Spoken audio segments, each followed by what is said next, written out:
Hey guys, what's up? Happy hump day, right? It's Wednesday. I'm sorry about the glare. I use my tablet sometimes to get extra light since I do this at night. But anyway, I hope all is well with you guys. Alright, let's get into it. So, I'm just gonna get rid of this light right quick. I'm sorry. I'm gonna go ahead and close the tablet. It's just gonna have to be dark. Um, I was looking at Dave Chappelle, and this is not comedy, actually. He's a comedian, but he was talking about a story. He was telling a story from his life when he was a younger man, and he said he was in New York. And while in New York, he had something to do that night or whatever, and he only had $60 on him, and he could not entertain his guest that was on the way with only $60 in New York. So he decided to go out, and while he was out, he ran across a street, um, I guess, guy that was dealing out a game of three card Monty, right? And he said before he played the game, he was looking at the guy to see kind of how the guy operated or whatever. And as he was watching people play and lose repeatedly to this guy in the game of three card Monty, he noticed that the winning card had a little bend in the tip of the corner, right? And he was like, okay, I got it. That's the winning card. Now I'm going to play. And he played this game with this guy. He picked the card with the bend in it. And the guy was like, nah, you lost. You didn't win. But Dave Chappelle knew that he actually did win that game, right? And the guy was so mad that he found the card with the little bend in it that not only did he take Dave's money, but since Dave was so naive-ish, young, um, and the guy was basically like a shark in that game, he muscled him out of it. Literally picked him up by his shirt and was like, "Don't ever get between a man and his money." And he let him go. And Dave was talking about how he never forgot that. Here's how this applies to what I'm trying to say. When dealing with a narcissist, there are always signs. I know this is going to be a trigger for somebody. It's even a trigger for me, but I'm going to say it anyway because sugarcoating bullshit is not a good way to be a good friend, number one. And sugarcoating shit's not a good way to try to pacify people instead of telling them the truth. So let's not sugarcoat shit. Here we go. Each one of us saw a sign that something was wrong with that person, that narc, before the ending came. Way before the ending came. I saw my first sign in the second month that I was with him. And I decided to just keep going, right? But here's one of the things that happened with him. There was a time where we were deep into our relationship. I believe we were even already married. And his mother, both his parents, stepdad and his mother, gave the other brothers Christmas presents as well as birthday presents and intentionally left my ex-narc out. Excuse me, sorry. And what they did was bought his siblings something on purpose just so that he could feel the effects of being left out. And what I felt was, I felt so much pain in watching him have to beg them for his own birthday present and for his own Christmas from them so that he could at least be respected like the other two siblings. It hurt my heart to watch that. And so what I thought was, oh, I see what's happening with you. You just need to see unconditional love, which I actually had unconditional love for him, right?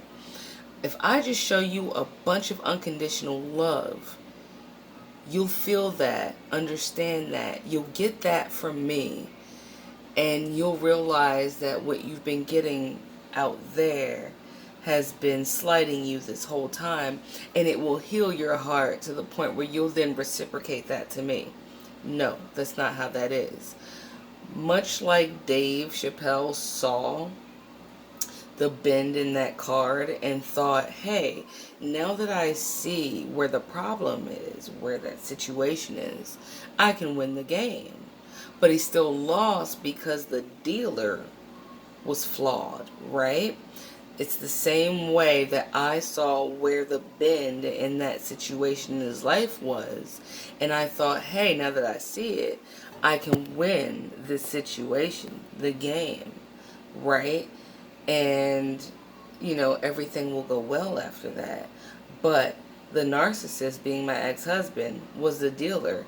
And the dealer was flawed, right? So I didn't win. I didn't win love in return. I didn't win reciprocation. What I got was played, much like Dave Chappelle got played, even though he knew where the chink was in the armor of that card, of 3-card Monty. And I was thinking, wow, I thought love could cure it, just like he thought the knowledge of knowing where that bend was could help him win that game. And in the end, since the house, like when I went to Las Vegas, I was 15 when I went to Las Vegas. We won't tell that story right now, but the house always wins because the house is scandalous. The house itself is built for you to lose, and anybody who even wins a little bit remotely is only like a game of making the public think that winning is even possible when it's really never possible. It's not possible, okay?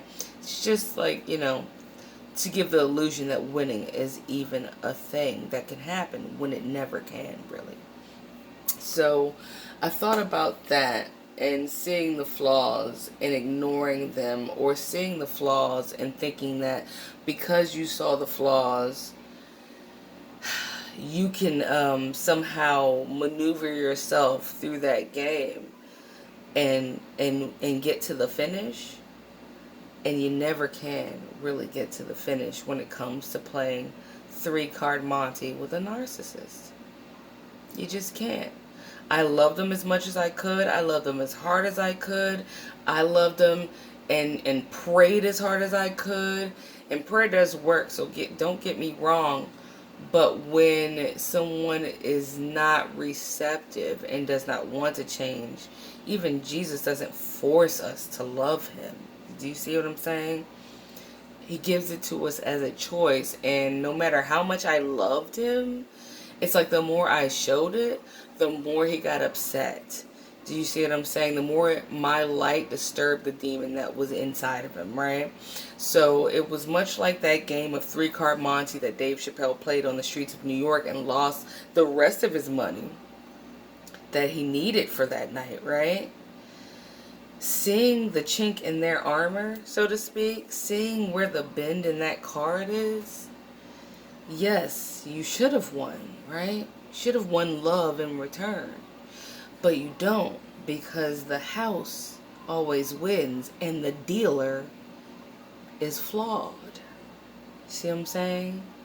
And so I came up with just knowing that in the future, and I hope this for you guys too, whenever you bump into something like that, and hopefully you don't again, same for me, when you bump into something like that, where you see the bend in that card that the dealer is slushing around in 3-card Monty, the only way to win the game is not to play it. So, I'm a little tired, okay? I'm actually very tired, but I just wanted to throw that out there for you guys and just let you know, next time when you see the signs, deuce out. Don't put any skin in the game, so to speak. Don't even play it. I love you guys, and I don't know. I just hope your week is amazing. If no one hugged you today, hug yourself for me, because obviously I'm not there. And if no one said they love you, I really do. I love you guys. Okay? And take care of yourself. and the environment around you. All right.